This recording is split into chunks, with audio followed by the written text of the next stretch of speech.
All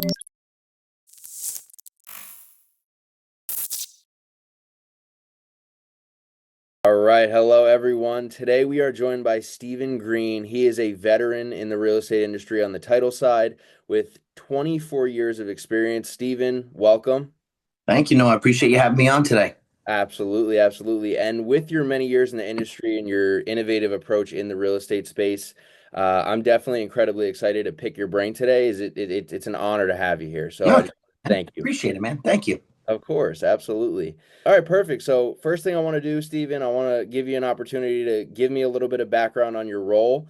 So, can you share a little bit about how you got into the title space and what your role looks like day to day? Yeah, the title world is not something you grow up saying, "Hey, when I get older, I want to be a title insurance officer." Right. Um, my sister was in the business for years, and when I got out of college, I really didn't have anything to do. I went for information technology, and it just wasn't something I was pursuing. So she called me up and she said, "Hey, it's busy. We need people running packages. We need people cutting checks and dropping stuff off." So I started my career basically just driving all over the place. Money was good, and really just kind of took off from there. Um, Here I am 24 years later, owning my own. Green Label Title will be 16 next month. So I've owned my own business for 16 years now. Again, been in the business for 24. And it was just something that, kind of stuck. I liked it when I was young. The money was great. And, I didn't have anything else to do. So it kind of just flowed. Awesome. Well, that sounds great. That's a nice little background there. So it sounds like you said 16 years you've owned your own, and then you've been in the industry for about 24, right? Yep, yep. So I worked for two different title companies before opening up Green Label, Okay. which was nice because I got the background of really how to do everything. I started off, like I said, runners, and then I was doing closings, and then I was doing what were called HUDs at the time. They're now CDs or closing disclosures. So I did that for a long time. Really, so my background is diverse. I started in the trenches and worked my way up to ownership. Awesome. That's the way to do it because you get a piece of every part of the business. So it makes running your own that much easier. So that's Yeah, awesome. and you can relate to the people that are in trenches. I can Exactly. relate to what they're going through, which is an important aspect. Yeah, no, absolutely. Absolutely. And just going off of that a little bit, what would you say makes working in the title, space on that side of things compared to other parts of real estate? Oh man, I think if you're no matter what part of real estate you're in, you're always going to say you have the toughest job. If you're a realtor, you're going to say, "Oh, I have the toughest job. I'm driving people around, and I got a babysitter. I'm a part therapist." If you're a mortgage guy, you're never good enough, and your rates are never good enough. You know, but I really, I really do think it's title, because we're on the bottom rung, right? Everybody is above us. So, the mortgage reps are above us, the realtors are above us, the attorneys are above us. And they always say, crap flows down, and it's the truth. Um, it's just, it's everything's rush, rush, rush, rush, rush. And you're dealing with millions of dollars, you're dealing with people's homes, so you got to really try to create that balance, and try to keep people as happy as you can. And it's not an easy thing to do, because you got a buyer, you got a seller, you got realtors, you got attorneys. And sometimes they have conflicting things that they're trying to do. And, you can't rat out the attorney to the mortgage guy, and you can't tell the, realtor the mortgage guy's not ready. So you're constantly trying to protect people and, play that kind of game. And it often results in everyone saying, "Oh, it's the title company's fault." And it rarely is, but it's just usually always what people say. Gotcha. Okay. So I mean, obviously in real estate in any transaction, right, there's a lot of moving parts. Yeah. So there's you guys on the title side and then like everything you just mentioned as well. So obviously, things do go wrong here and there. That's part of business. That's it, man. You just Yeah. go with it. Awesome. Awesome. All right. Well, listen, I wanted to dive in kind of what the topic is today and get a little bit of information as far as client follow up and how that ties directly into business. And as well as like, how would you say, in your experience, what do most real estate professionals get wrong about client follow up? Great question. And it's a good topic. And, and I don't think there's one silver bullet or one, correct answer to anything. I probably would say that in the real estate world, it's time, right? You're trying to control the deals that you have coming in. You're trying to, control your staff. You're trying to control a bunch of different things. So often, follow up is it's timing, right? How much time do I have to make phone calls? How much time do I have to shoot out texts or make emails? And in this real estate industry, something always is popping up. So, like I said, everything's a rush, everything's go. So I would say probably time. The time management, carving out the time, making sure you're doing your calls, you're doing your follow ups, is probably the one thing that almost everybody in any industry really, but particularly in real estate, is probably not that great at. Gotcha. Okay. So the consistency of getting the timing right, right, Yep. Yep. um, can It's be a huge. challenge. Absolutely. Absolutely. And have you noticed any kind of common mistakes that agents or brokers or even people on the title side make that kind of cost them a referral? Yeah, I think, and again, we all kind of deal with it. I would probably say that not following up when there's a problem, right? So everyone's going to make mistakes, and it's easy to come out of a clean deal and look like a hero. But I think when a problem comes up, or you do make a mistake, or somebody misses something, or you don't return a phone call, whatever it is, I think those are opportunities to win clients, right? So I think those are good opportunities to make the call, bite the bullet, um, kind of just apologize, tell them you're going to fix it. I think those are real opportunities to build deeper, better relationships that a lot of people will shy away from, right? They don't want to call the upset client. They don't want to call the mad buyer. They try to avoid the seller who's upset because they didn't get their money on time, whatever that might be. But, I think all that really does is perpetuate the fact that they were upset with you for a reason, and you're just giving them more reasons to be upset with you because now you're not, communicating at all.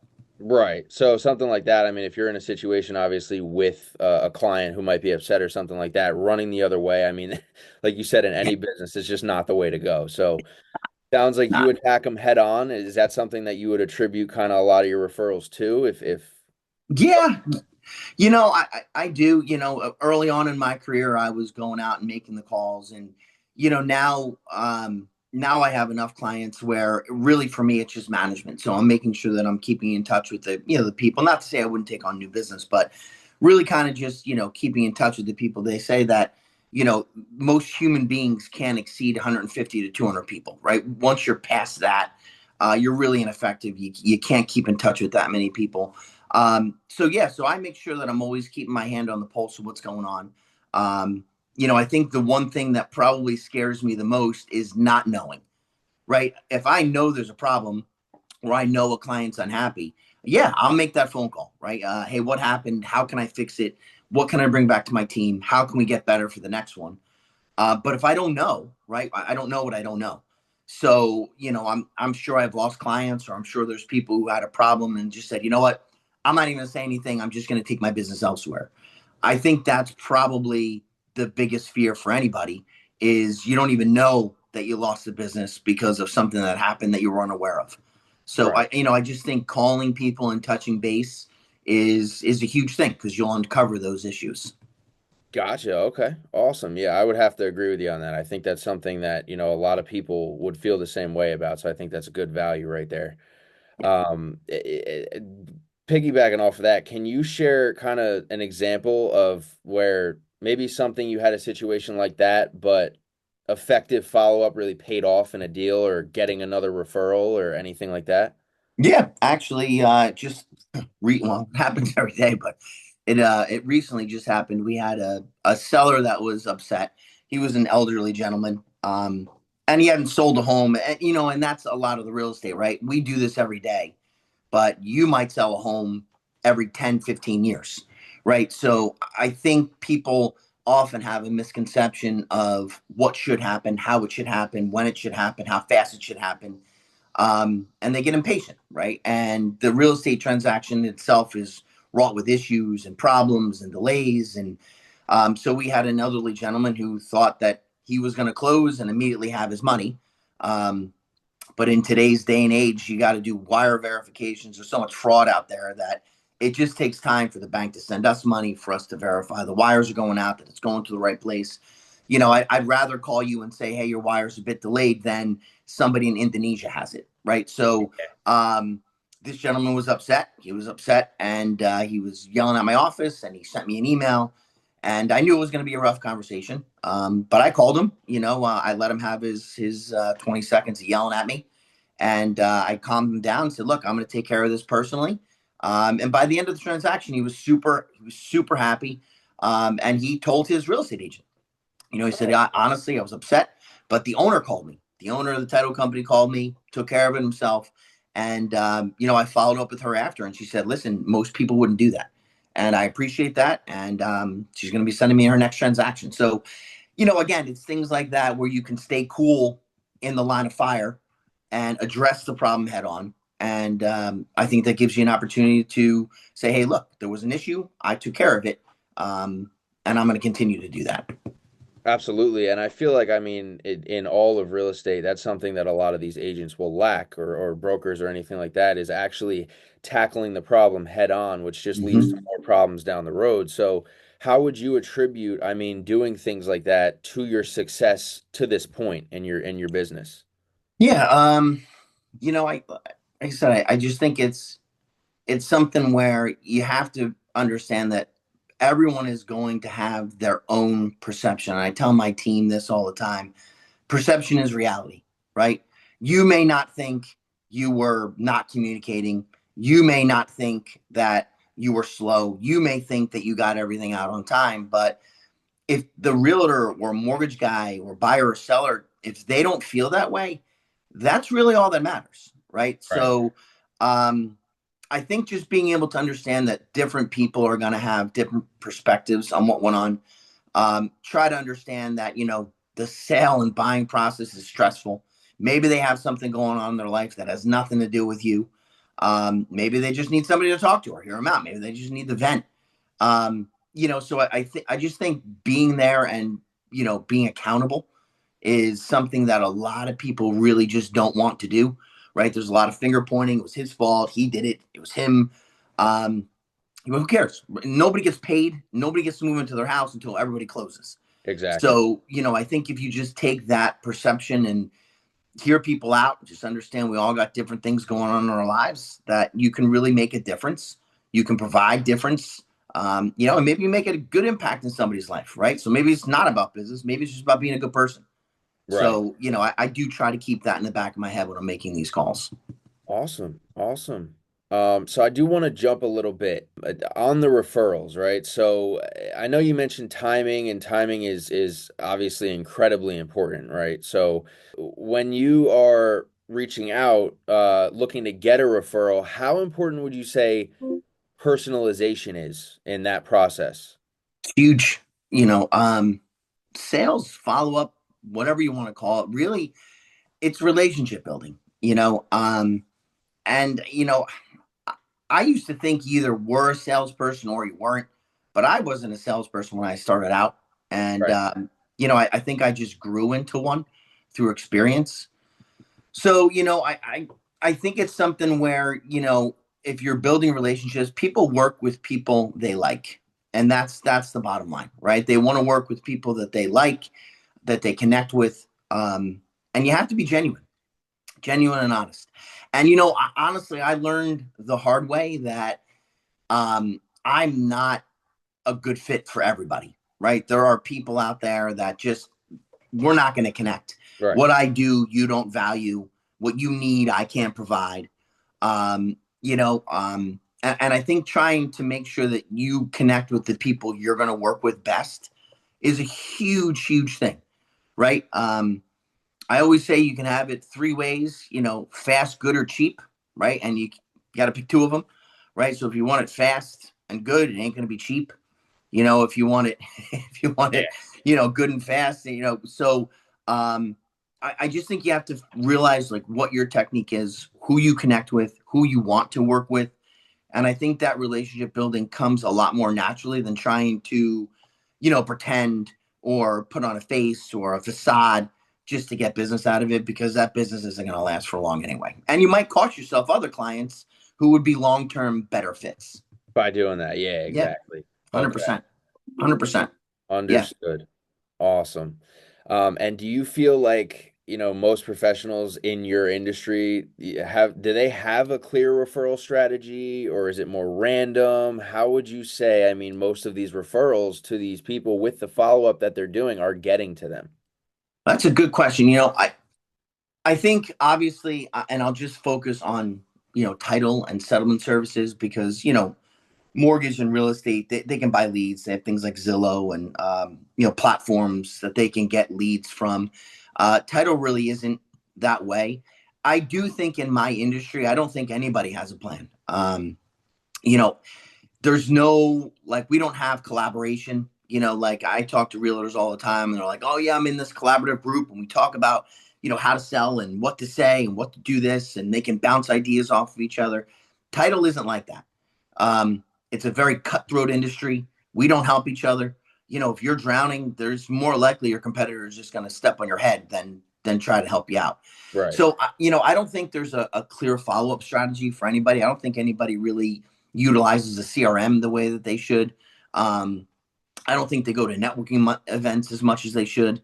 And I think sometimes they focus too much on, well, I've got to meet a realtor, or I've got to meet somebody here, but you never know where your next referral is going to come from, right? So Exactly. you can meet a financial planner or a tax accountant or somebody who's not even in your field, and maybe their brother's an attorney, or maybe their sister's a real estate agent, or they buy houses. So I think expanding your network and the people that you connect with is also something people don't do. And then, as you said, follow up is key. They used to say 7 times. I think it's more like 10 to 12. You got to be following up, and you got to find out reasons to follow up.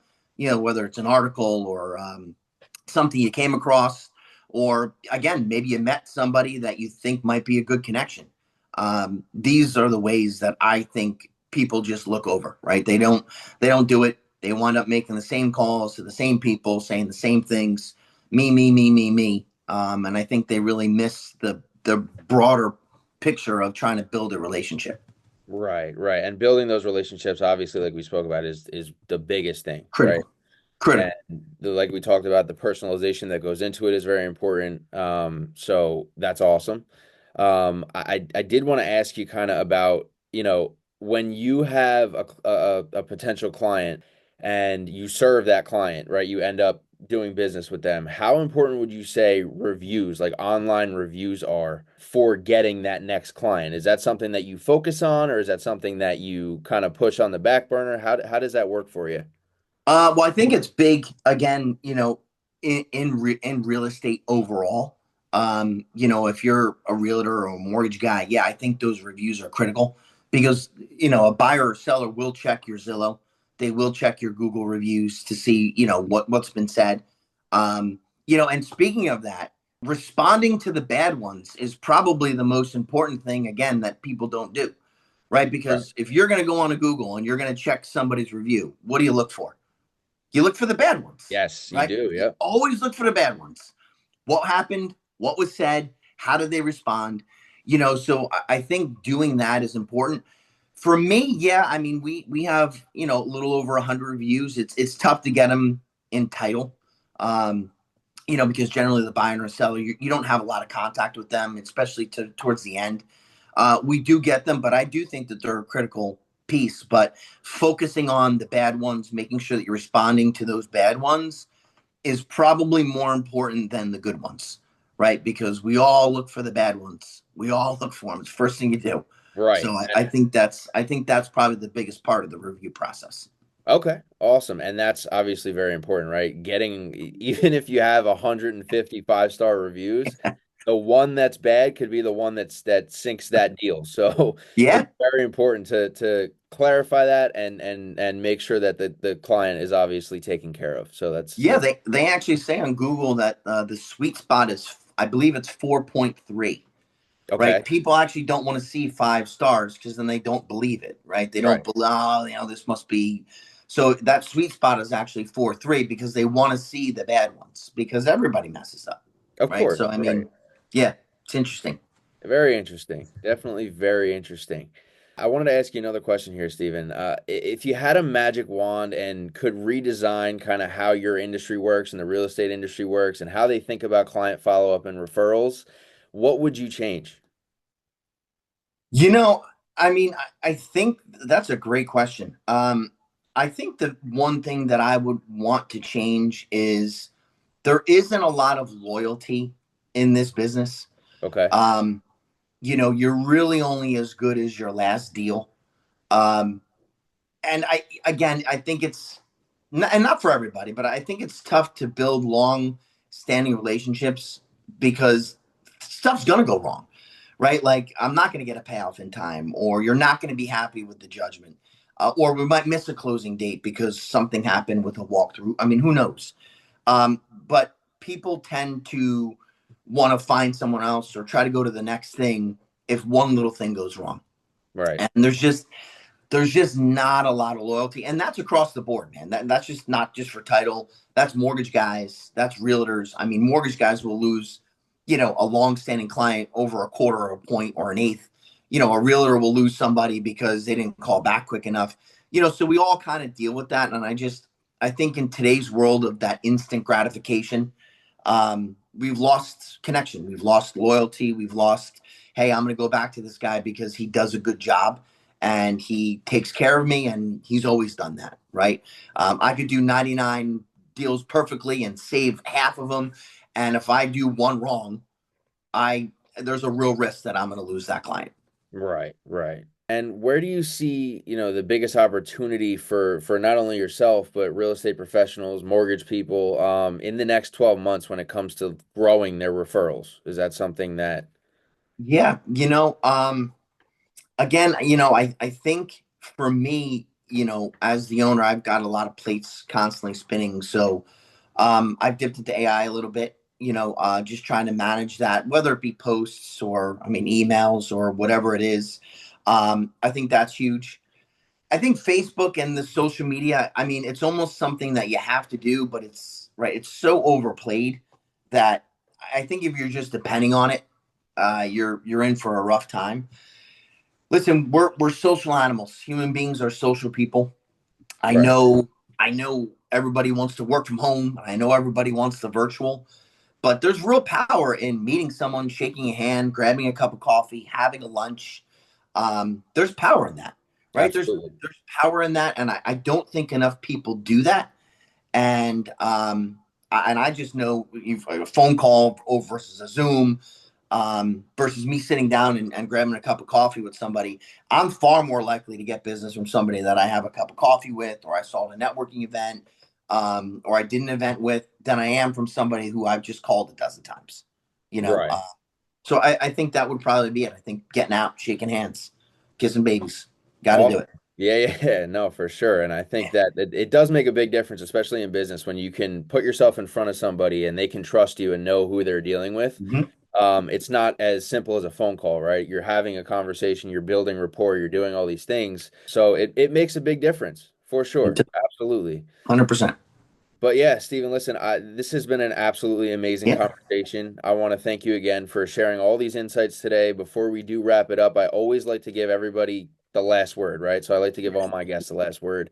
For anyone listening who wants to connect with you, learn more about your business, or see how you're helping people in the real estate space, where's the best place for them to find you? Yeah. So our website, www.greenlabeltitle.com. My cell, 732-674-4390. I'm always available. And again, I think one of the things that really kind of makes us a little bit different is, we are client focused, client centric. I want to know how I can help you. I want to make sure that we're a good fit to work together. I'm not going to just take your business because I think whatever. I want to build a long lasting relationship. I want to make you look good. I want to grow business for each other. Because if I'm not growing your business, then I'm not getting any. So I think that's and how we perform. It's just we just perform at a different level. And I'm a proud owner. and all the people that work with me are truly one of a kind, and I'm grateful to have each and every one of them. Awesome, awesome. That's great. Thank you so much. Perfect. Stephen, this was amazing. It was an absolute pleasure to have you on the Same show. here. Thanks, And I Noah. am sure our listeners got a ton of value out of today's conversation. So thank you again. Awesome. Thanks, bud. Appreciate it. Absolutely.